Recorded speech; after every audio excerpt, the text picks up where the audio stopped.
Well, hello, and welcome to the Temple of the Ten Commandments. This is our Sunday morning program coming from you from beautiful Yadin Scout Reservation. This morning we're going to talk a little bit about the history of the synagogue. The synagogue goes back a very, very, very long way, just about 2,000 years.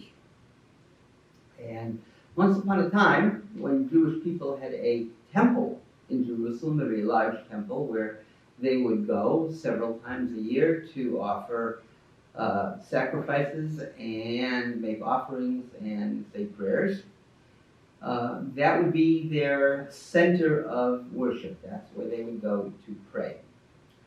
At some point, the temple was destroyed, and the Jewish people needed places to go in order to worship. They could no longer do the same kinds of things, so they gathered together in their own communities to say prayers that reminded them of the temple and the services in the temple. So we have some reminders of those. We have a menorah, the lamp that was always burning in the temple 24/7. We have our eternal light, which reminds us of that menorah. And we have our ark. The ark, there's an ark in every synagogue. Our ark is right here up in the center. And on the top of our ark, on the front of our ark, you see 10 lines, and they're the beginnings of, I'll let you guess. If you guess the 10 Commandments, you are absolutely correct. Why do we have the 10 Commandments on the front of our ark here at the Temple of the 10 Commandments? Because we're at the Temple of the 10 Commandments here at Yadu. Now, inside our ark, we have our Torah scroll. Our Torah scroll is older than Yadu, and it even was fixed up a little bit, refurbished here at Yadu. It is written on parchment by a gentleman called a scribe, a person who is especially trained. Once upon a time, only men could write a Torah scroll. Only men. These days, there are some women who are trained as scribes also to write Torah scrolls. And that's very special and very important. They write the Torah on parchment, and they write with a very, very special ink that they prepare by themselves according to a very, very old recipe.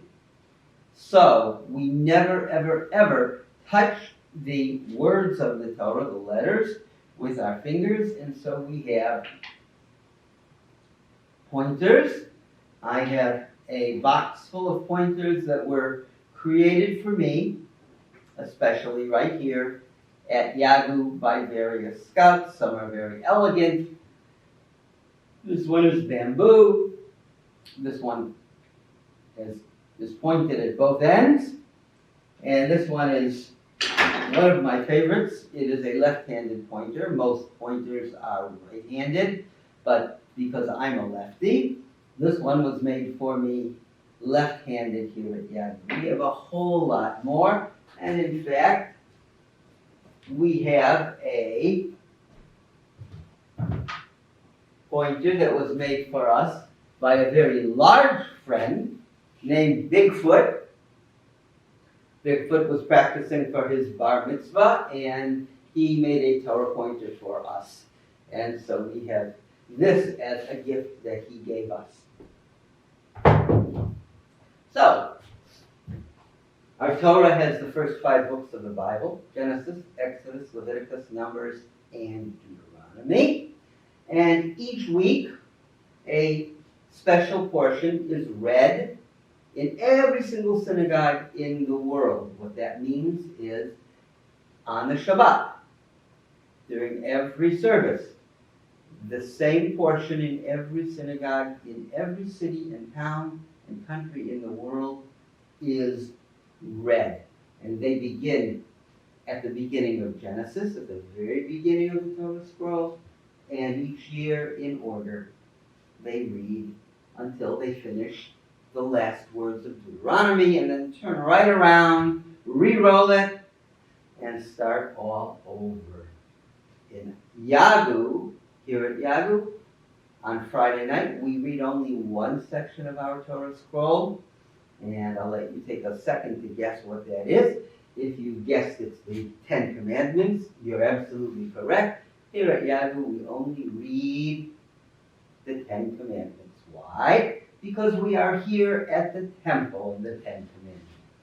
Now, this Torah scroll is so long, you wouldn't know it, but it is so long, it would stretch from right out here, right at the front of my cabin, all the way to the flagpole on Tim O'Neill Field. If I were to stretch all of you who are watching out and everybody was holding a little piece of it up, it would go all the way to the end, all the way to the flagpole on Tim O'Neill Field. So the Torah is really very special. And one other interesting fact, we have scrolls that are 2,000 years old, and they are virtually identical to this one. Every single Torah scroll in the world, just about without any exception, has exactly the same number of letters, the same number of words, the same number of paragraphs. They are all identical. Just imagine copying a book by hand for 2,000 years, over and over and over, exactly perfect, so that the last scroll that is copied is identical to the very first scroll. That is a marvelous fact, and we are very proud of it. The scribe who writes it may not write it from memory. The scribe must have a book in front of him and copy the words. In fact, scribe in Hebrew actually means a person who counts. So he counts the letters, he counts the words, he counts the paragraphs. So this is really very important and very special work. It takes about a year to write a scroll. Now we have a small scroll that I can show you. And this is what it looks like. Right here.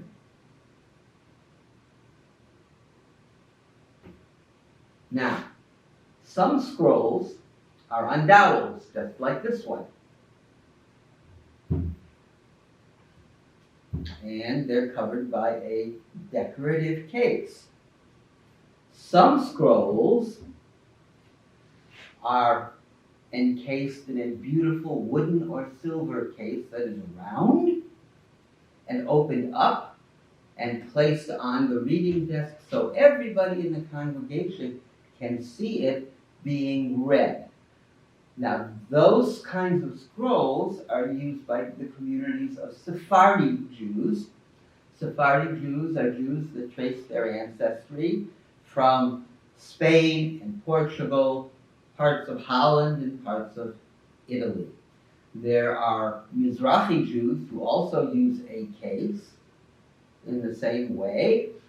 They come from the countries of the Middle East, like Egypt, Iraq, Syria, Morocco, Lebanon, and so on. We hear from Jews who trace their ancestry from Eastern Europe are Ashkenazi Jews. Ashkenazi Jews have a Torah that looks like this, and it's covered with a decorative mantle just like this. Now, a really important thing is, how does the scribe write? How did scribes 500, 1,000, 1,500 years ago write their Torah? Well, they would take a feather, like this one, sometimes bigger, sometimes smaller. They would find a feather, a beautiful feather, and they would make a quill. And they would shave the edge, make a point, and make a quill, which was a pen, which they dipped in the special ink that they made, and they would therefore use this to write the Torah scroll. Now, why do they still do that today? Well, this is an ancient custom. It is called a tradition. And traditions are very, very important. You in your troop have troop traditions. You do certain things in certain ways at certain times of the year. Those are called traditions, and they have been done year after year after year after year. So, there are some rules about writing the scroll, but I really want to talk to you about why a scroll is always written with a feather and not a fountain pen, or not a pen that you used to dip in ink. Well, a Torah is a document, it's a gift, and it represents light, and it represents peace, and it represents hope. And so our rabbis, our teachers, taught us that we should not write a Torah scroll with anything that is made of metal. So on our Torah scroll, right here, you will never see anything that is made of metal. The only decorations may be silver, and many Torah scrolls have silver ornaments.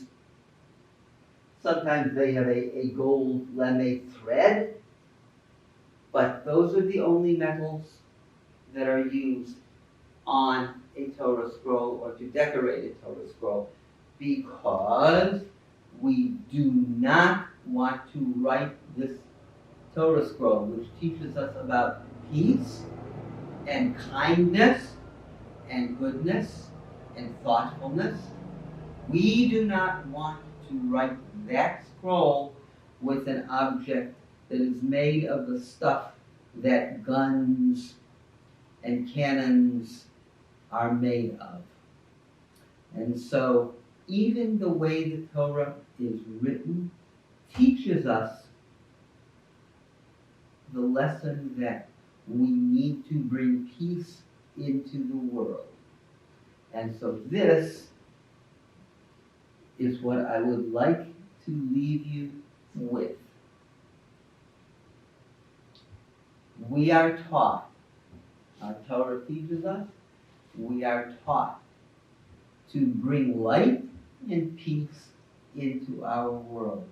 You have a special gift and an opportunity and a special challenge, because when you say your Scout oath and your Scout law, you are saying that you promise to bring peace and light and hope into your world. You are promising to do a good turn daily. That means to make another person